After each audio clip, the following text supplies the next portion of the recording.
할렐루야. 사랑하는 여러분, 반갑습니다.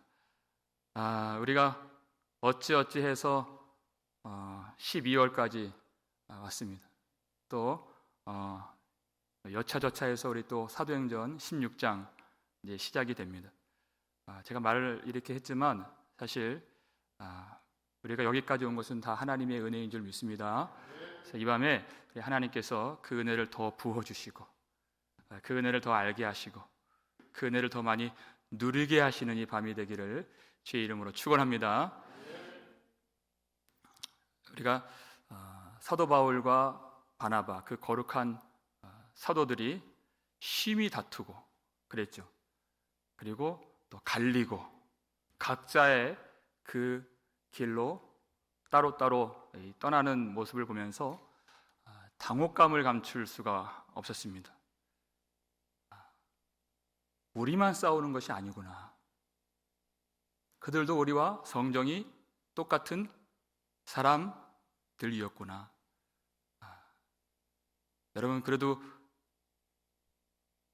오해하시면 안 됩니다. 제가 이를테면 그렇게 말하는 것이지 무슨 교회에 또 싸움이 있나, 누가 싸운대? 이렇게 또 여쭤보지 마시고, 제발 그렇게 하지 마시고, 우리 교회처럼 싸움이 없는 교회는 없지만 그것이 우리의 자랑이 아니라 하나님의 은혜를 자랑하실 수 있길 바랍니다.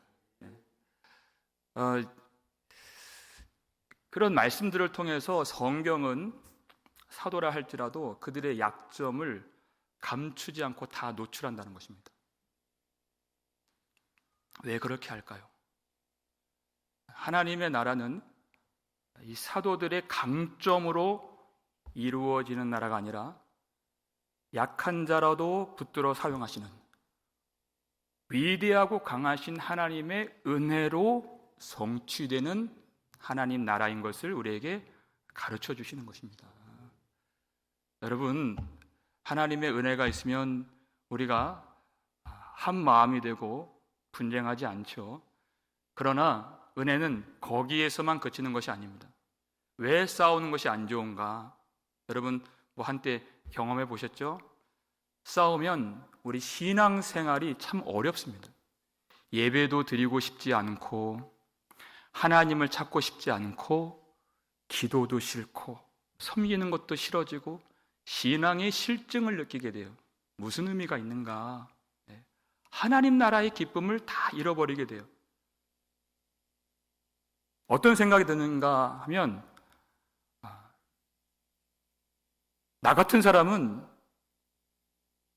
이 섬김에 있어서 자격이 없는 사람이야.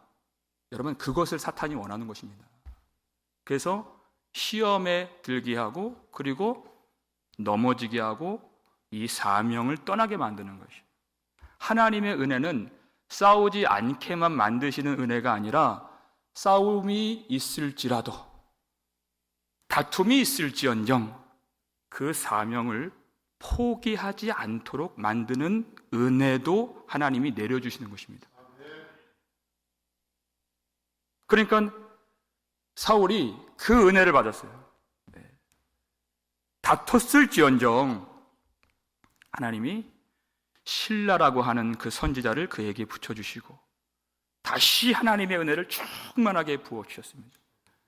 그리고 스리아와 이 길리기아로 다니면서 많은 교회들을 다시 굳건하게 세워가도록 그들을 사용해 주셨다는 것이, 나 같은 사람은 자격이 없어. 아닙니다. 하나님 그 이후에도 충분히 은혜를 부어주실 수 있는 하나님이심을 믿으시길 바랍니다. 당장에는 이 바나바하고 갈리는 것이 고통이고 아픔일 수 있지만 아마 상처를 받았겠죠.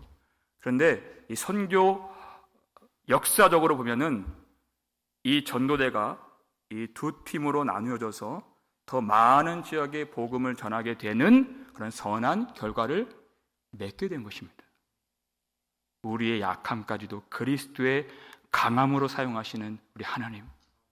여러분, 어려울 때에도 그리고 다툴 때에도 끊임없이 그 하나님의 은혜를 부여잡고 그 사명 잘 감당하실 수 있기를 주의 이름으로 축원합니다.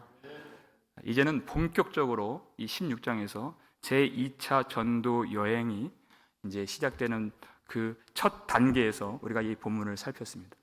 1절 말씀을 읽겠습니다. 1절 바울이 더베와 루스드라에도 이름에 거기 디모데라 하는 제자가 있으니 그 어머니는 믿는 유대 여자요 아버지는 헬라인이라 돼 있어요.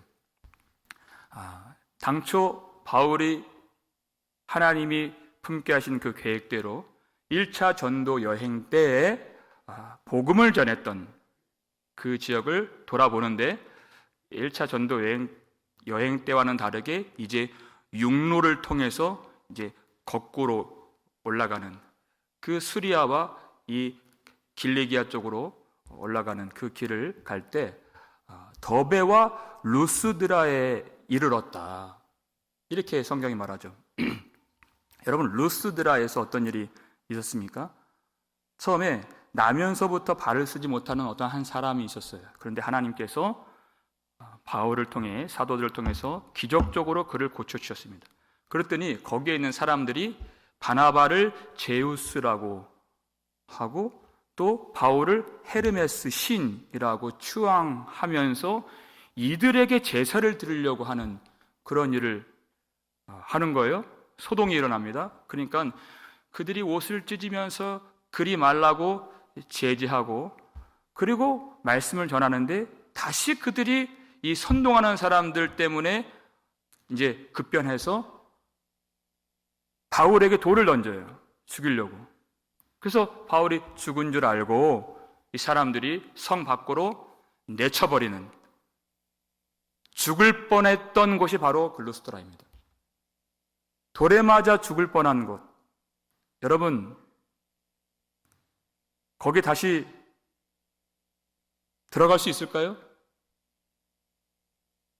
바울에게는 그 아픈 기억이 있고 상처가 있는 그 곳이지만 바울은 아랑곳하지 않고 그 상처보다 날마다 부어주시는 하나님의 은혜가 훨씬 컸기 때문에 아무 일도 없었던 것처럼 그곳에 다시 들어간 것입니다. 여러분, 우리에게 우리를 반대하는 사람들이 있고 우리를 욕하는 사람이 있고 우리를 거부하고 돌을 던지고 괴롭게 하는 사람들이 있을 때 우리는 어떻게 해야 될까요? 여러분 한번 이렇게 좀 따라해 봤으면 좋겠어요. 오죽 하나님을 모르면 저럴까? 한번 해봅시다. 시작. 오죽 하나님을 모르면 저럴까? 하나님을 모르니까 그러죠. 하나님을 알면 그렇게 하겠습니까? 우리가 어디로 가야 되겠습니까? 우리는 내가 편한 곳으로 가는 사람들이 아니라 하나님의 눈물이 고여있는 그곳에 가는 사람들입니다. 하나님의 마음이 있는 곳에 가는 사람들이에요. 그것을 사명자라고 하는 것입니다. 그것을 예수의 제자라고 하는 것이에요. 내가 편한 곳 따라가면, 내가 십자가 벗어버리면 갈 필요가 없는 것이에요. 내 자기 십자가를 지고 나를 따라올 것이니라. 제자들은 그 하나님 없는 곳으로, 하나님 모르는 사람들 그 틈바구니 속으로 들어가는 것이에요. 그것이 우리의 길이에요. 여러분, 그 길이 저 멀리 있는 선교지가 아닐 수도 있습니다. 가까이 있는 곳. 바로 그 사명지가 우리 안방일 수도 있는 것이에요. 오죽 하나님을 모르면 저 양반이 저럴까? 거기가 우리 사명지가 될 수 있는 거예요.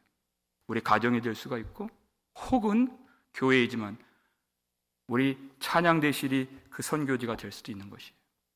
우리 친교실이, 아니면 우리 그 부엌이, 아니면 우리 예배 초소가 하나님의 이 선교의 땅이 될 수 있는 것입니다. 하나님의 은혜가 우리 가운데 부어지면 은혜가 우리를 그곳으로 이끌어 주십니다. 그래서 하나님, 오늘 이 밤에 내 편한 곳으로 가는 삶이 아니요 하나님이 원하시는 곳으로 이끌림 바 되는 그런 은혜를 부어 주시옵소서. 기도하시기 바랍니다. 그러면 그 기도를 응답해 주셔서 우리도 하나도 상처가 남지 아니하고 오직 하나님의 은혜로 충만하여서 다시 그 땅으로 돌아가 주의 말씀을 전할 수 있는 그런 제자로 사명자로 사용해 주실 줄 믿습니다. 거기에 디모데라고 하는 제자가 있었다 그랬습니다. 사도행전 14장을 쭉 읽다 보면 거기에는 원래 이 사도 바울이 선교 전략이 무엇입니까? 먼저 회당에 들어가서 유대인들에게 복음을 전하는 그런 방식으로 이제 선교를 해왔는데 거기에는 회당조차도 없었던, 그러니까 유대인들도 아주 희박하고 하나님을 모르는 그런 도성이었다 하는 것입니다. 그런데 다시 가니까 거기에 제자가 있었다는 것이에요. 사도행전 14장 1절과 3절 보니까 두 사도가 그곳에 오래 머물러 있어 주를 힘입어 담대히 말하니, 이게 3절이에요. 유대와 헬라의 허다한 무리가 믿더라, 이렇게 되어 있어요. 아무것도 보이지 않는 그 영적으로 어두운 땅에 이들이 오랜 시간 동안 줄기차게 말씀을 전하는 것입니다. 자기를 의지하지 않고 주를 힘입어 담대히 말하니 그랬어요. 예수 그리스도를 의지하여서 그들이 복음을 선포했을 때 어떤 사람들이 예수를 믿고 하나님의 자녀가 되는 그 놀라운 일들을 보게 된 것이에요. 그때 그의 어머니가 믿고 또 디모데가 믿어서 지금까지도 믿음을 지키며 예수의 제자로 살고 있는 것을 지금 확인하는 것입니다. 그래 얼마나 기쁩니까? 1차 전도 여행이 지금 이 시점으로부터 한 2년 되거든요. 그때까지 믿음을 지키고 그보다 더 성장하여서 그저 교회만 왔다 갔다 하는 사람들이 아니라 여러분 예수의 제자를 하는 것은 엄청난 것입니다. 제자로서 인정을 받는 디모데를 만났을 때 바울이 얼마나 기뻤을까요?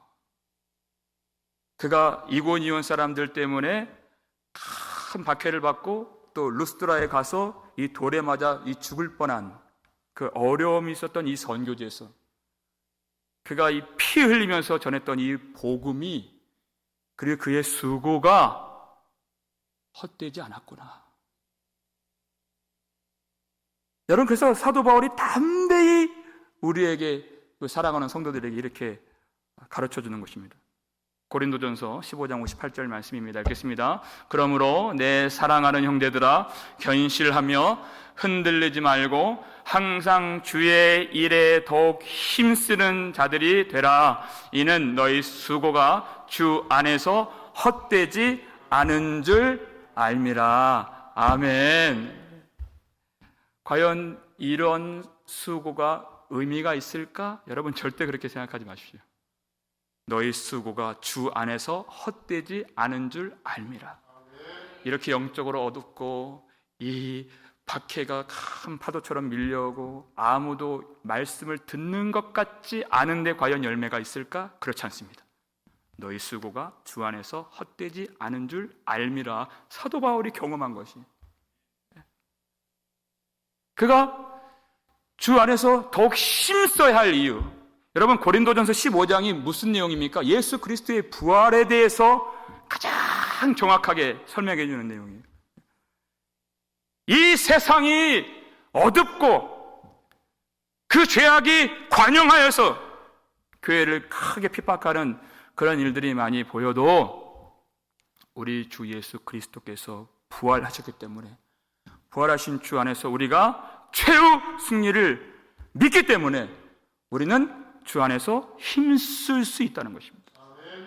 우리는 이미 이겨놓고 싸우는 사람들이다. 그게 바로 그리스도의 부활인 것입니다. 그리고 성도들이 힘쓸 수 있다는 것은 그 안에 은혜가 있다는 증거예요. 내 성정으로 하는 것이 아닙니다.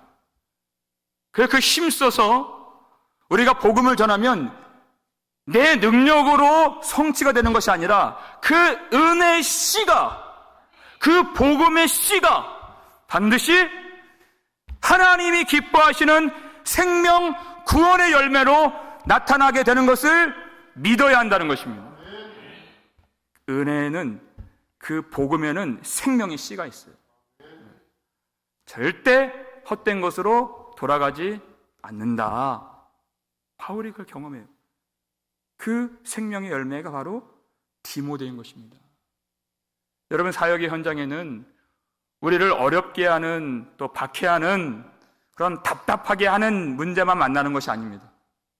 사막 한가운데를 지나갈 때 오아시스를 만나는 것처럼 신실한 주 예수의 제자를 만나는 것이 사역의 기쁨인 것이에요. 네. 여러분, 성도가 가진 위로가 무엇입니까? 우리가 언제 힘이 나나요? 하나님의 친백성을 만날 때 가장 큰 은혜가 되는 것이에요. 엘리야가 왜 낙심했습니까? 하나님, 나만 남았습니다. 아무도 믿지 않습니다. 그렇지 않다. 7,000명을 내가 남겨두었다. 엘리야가 몰랐던 것입니다. 이렇게 하나님을 사랑하는 사람들이 있다니. 나만 남았다고 생각하는 것은 그건 교만한 말이에요. 저는 몰랐습니다. 미국 땅에서 이렇게 하나님을 사랑하고 하나님의 말씀을 사모하는 사람들이 이렇게 많이 있고 하나님 이렇게 만날 수 있도록 은혜를 주신 것이 얼마나 큰 하나님의 은혜인지 몰라요. 거기다가 새벽마다 그 말씀 들으려고 그렇게 줄지어서 그렇게 하나님 앞에 나오고, 요즘은 맨날 이 길버킷에서 우리 성도님들 만나요. 차로, 그렇죠? 어떨 때는 저보고 먼저 가라고 또 이렇게 비켜주시기도 하고, 항상 이렇게 줄을 지어서 이렇게 교회로 나오는 거예요. 얼마나 감사한지 몰라요.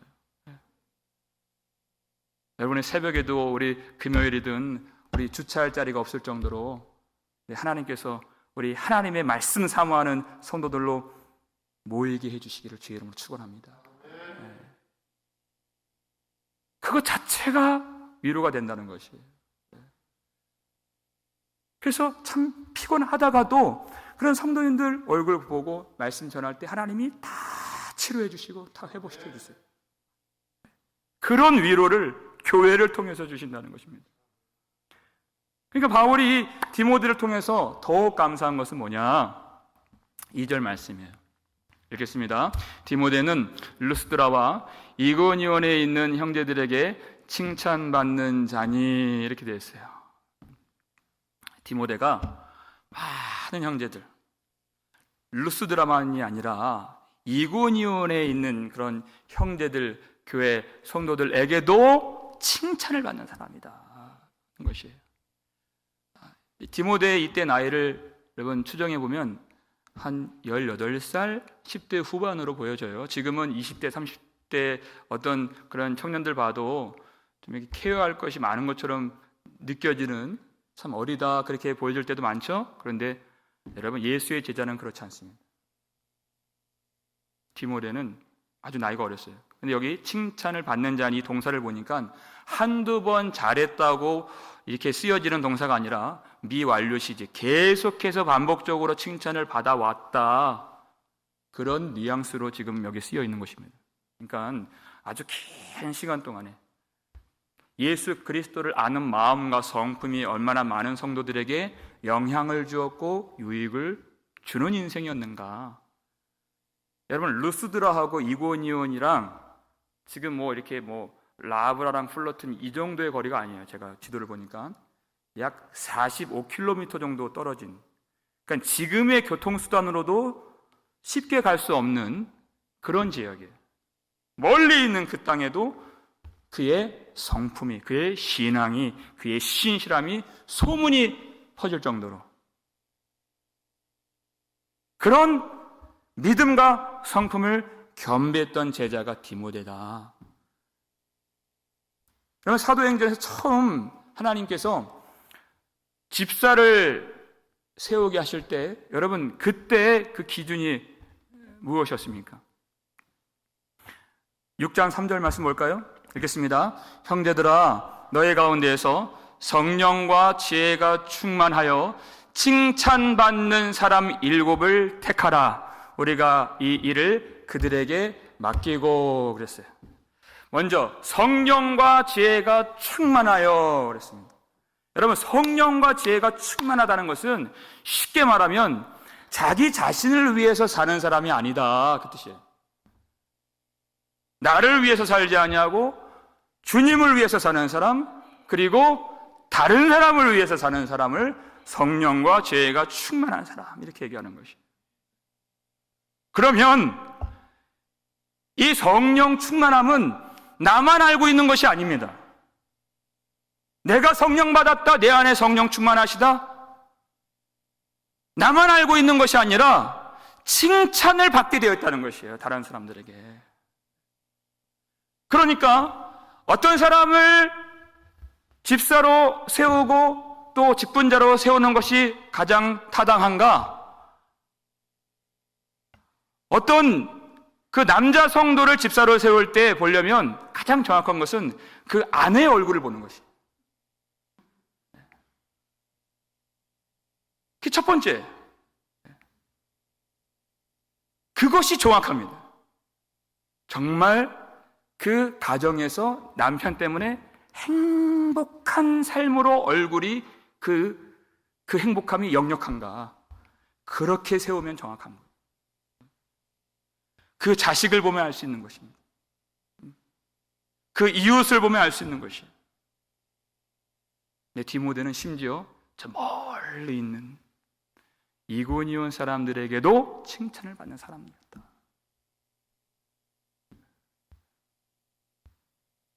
여러분, 루스드라는요, 로마의 큰 제국 안에서 사람들이 그 이름조차 알 수 없는 아주 작은 시골 마을이었어요.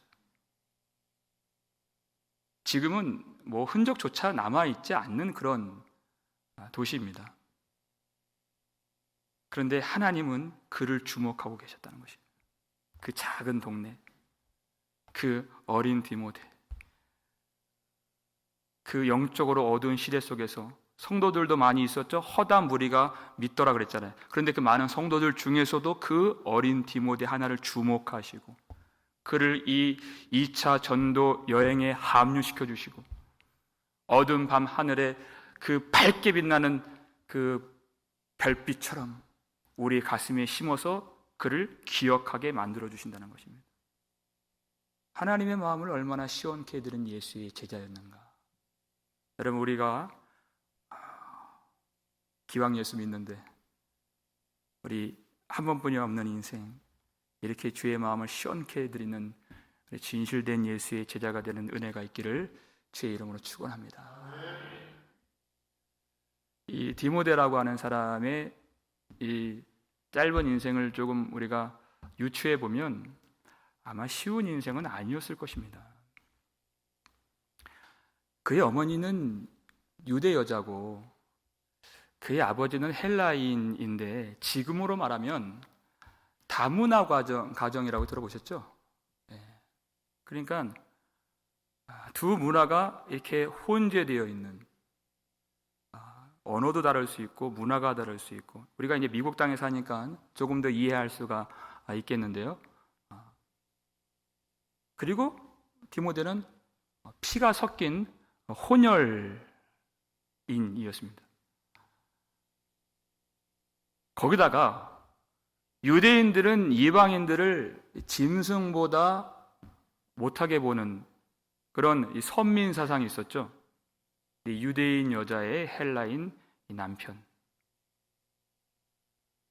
그러니까 그가 자라오면서 얼마나 많은 남물의 상처와 이 제약과 어려움이 있었겠습니까? 온전히 유대인도 아니고 온전히 헬라인도 아닌, 그리고 그 이방 땅에서 살아야 하는 그런 어린 시절을 그가 보낸 것이에요. 그런데 그것을 보는 관점이 사람에 따라 다를 수 있는데, 저 사람은 저렇기 때문에 상처가 있을 수 있고 그늘이 있을 수 있으니까 안 되겠다, 이렇게 볼 수도 있는 것이에요. 근데 사도 바울은 정반대로 그걸 거꾸로 봤어요.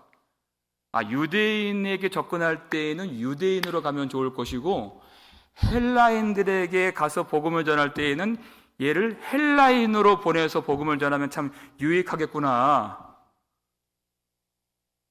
이것이 주님이 우리를 바라보시는 시각이라는 것입니다.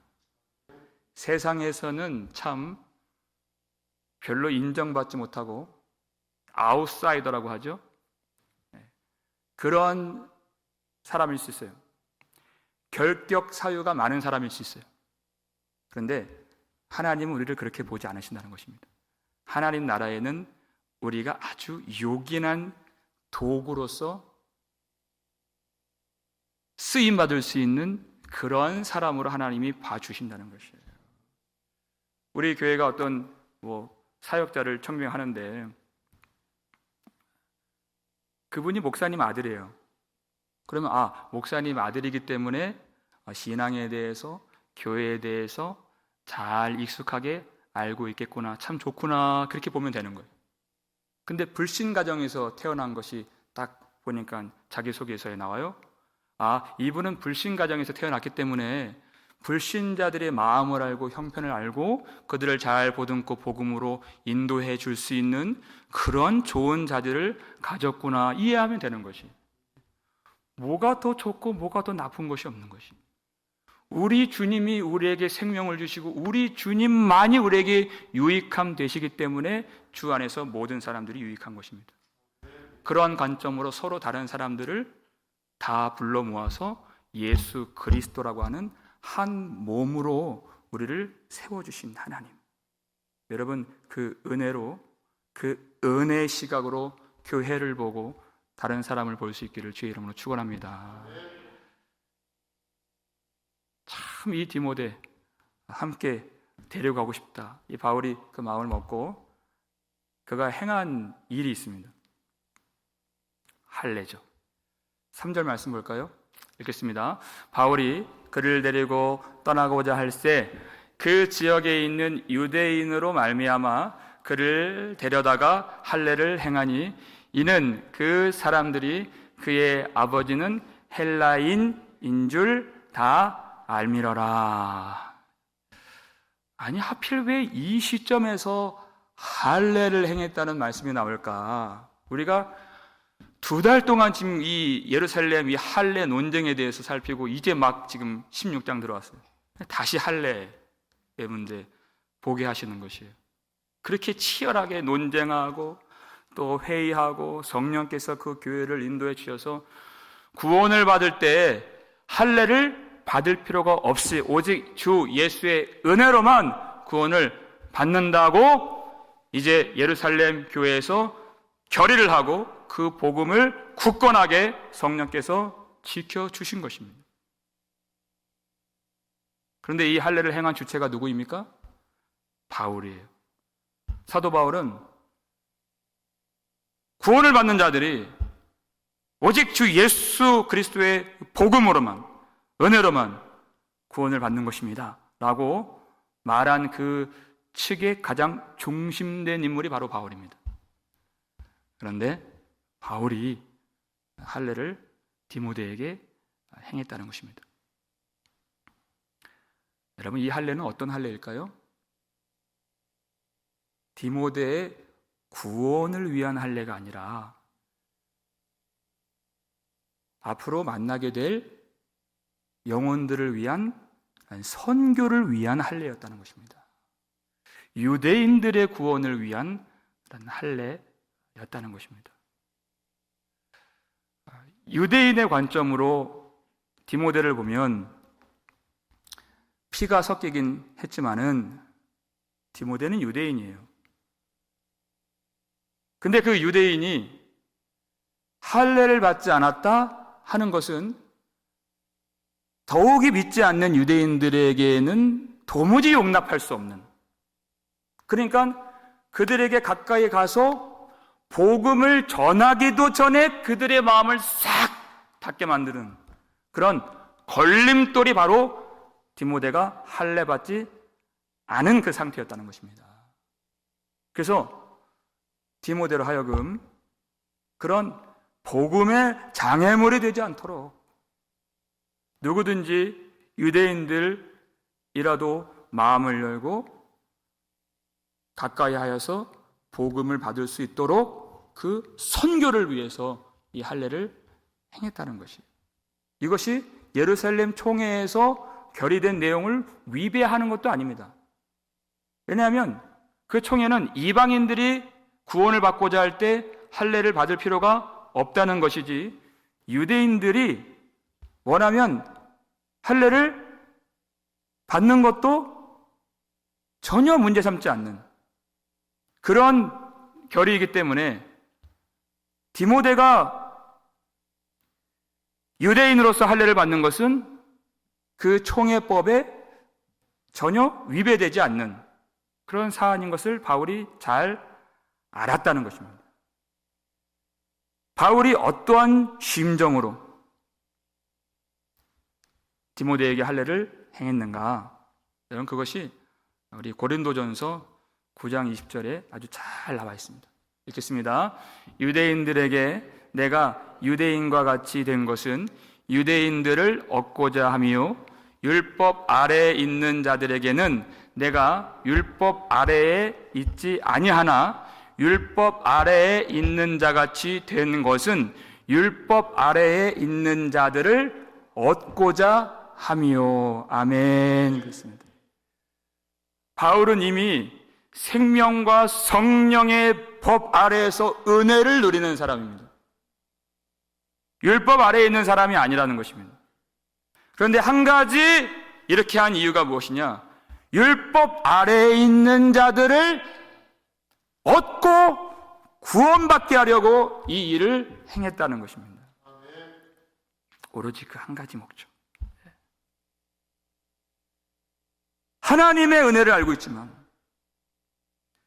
복음의 자유를 그가 누리고 있지만, 그 복음의 자유가 내가 하고 싶은 대로 살고, 내가 먹고 싶은 거 먹고, 내가 가고 싶은 거 가는 그 육신적 자유나 방종하는 자유가 되지 아니하고, 주님이 원하시는 곳으로 인도함을 받으며 성령의 이끌림 받으어서 내가 순종할 수 있는 그 능력이 바로 복음의 자유라는 것입니다.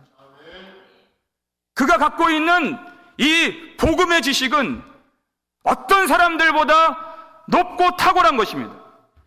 근데 그 높은 곳에서 이것도 알지 못하느냐고 다른 사람들을 정죄하거나 내리 깔아보면서 무시하는 것이 아니라, 그는 그들의 구원을 위하여서 자기 자리를 버리고 자신을 낮추고 내려올 줄 알았던 사람이다 하는 것이에요.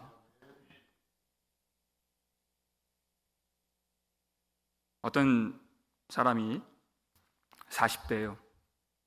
이 남자가 나이 먹고서 딱지치기 하고 구슬치기 하고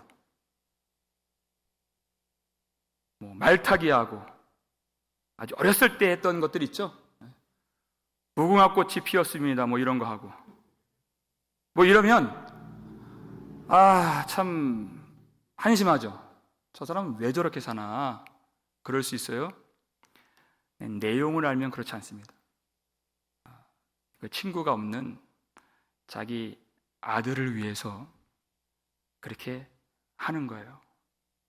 그러면 그것이 한심한 일이 아니라 그 내막을 알면 그것이 사랑인 것을 알게 되죠.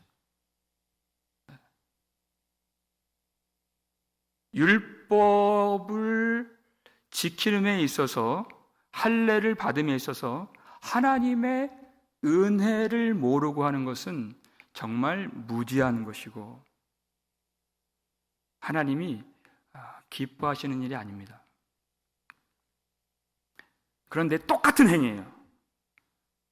근데 하나님의 은혜를 알고 복음의 진리를 깨닫고 영혼의 구원을 위해서 그리 하는 것은, 그것이 진리고 사랑이라는 것입니다.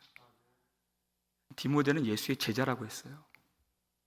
그런데 놀라운 것은 디모데가 그렇게 순종했다는 것입니다. 내가 이미 예수를 믿는데 내가 왜 피를 흘리고 할례를 받아야 되겠습니까? 하지 않고 그런 성령 안에서 마음이 하나가 되는 것이, 자기의 사명이 무엇인지를 알고 이 할례를 받을 때 여러분 어떤 생각을 했을까요?